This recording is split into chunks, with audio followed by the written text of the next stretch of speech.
Arabic music of weakness, despair, sadness, effeminacy, and other characteristics that have become reflected in the Egyptian personality, causing citizens to adopt negativity, indifference, laziness, and all other characteristics that continue to threaten the Egyptian personalities. Good president.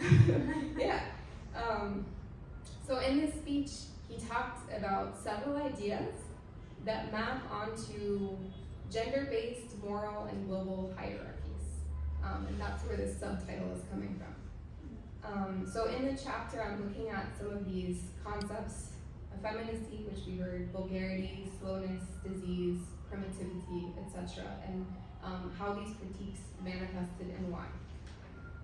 So at this point, you might be wondering how all of this relates to musical instruments. And to give you one example, I'll quote from a speech delivered at the First International Congress of Arabic Music, held here in Cairo in 1932. So it was stated, "Our instruments are weak and fall short of executing all the purposes required of music. They are not, in fact, valid tools or instruments, except for expressing one emotion from all aspects of human emotion, which is the emotion of love and passion. And for this reason, our instruments are imprinted with the nature of whining and lamenting. If our music is chained to the shackles of these instruments, then it will be annihilated." So we hear in this quotation, we hear many of the same criticisms as we heard in President Naguib's speech from 1952, several decades later. And the solution he proposed was changing instrumentations. Okay, I'll leave it there for now. Happy to address questions about any of this, of course. I hope it's slow. Okay.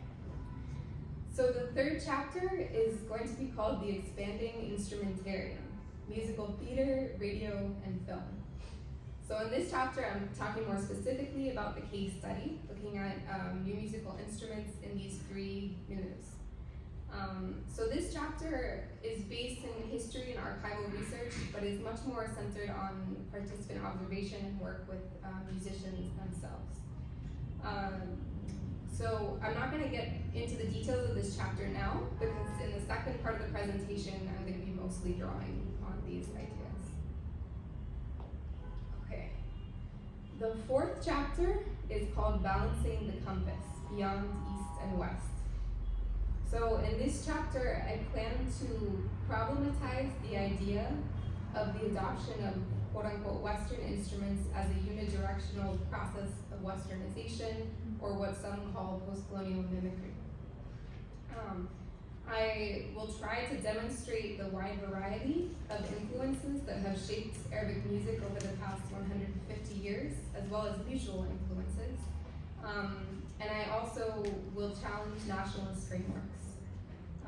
Finally, I will explore how the seemingly oppositional processes of preservation and modernization were part of this larger project of modernity.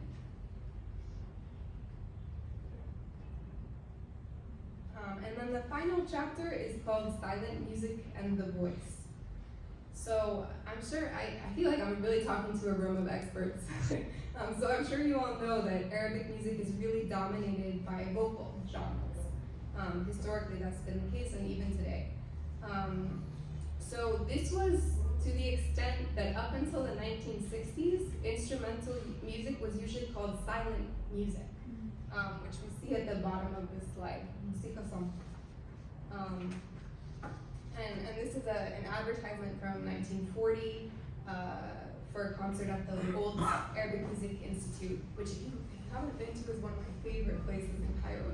It's really beautiful, and you feel like you're stepping back in time when you go. So I really recommend it. So the term silent music was used to describe instrumental music, meaning with no singing. And this term, silent music, was eventually replaced by the term pure music after the 1952 revolution, when the new Ministry of National Guidance took control of the Egyptian radio and determined that instrumental introductions and pieces were mandatory on the radio. And there were also commissions by the government of instrumental compositions, combining Arabic and Western music, many of which were patriotic.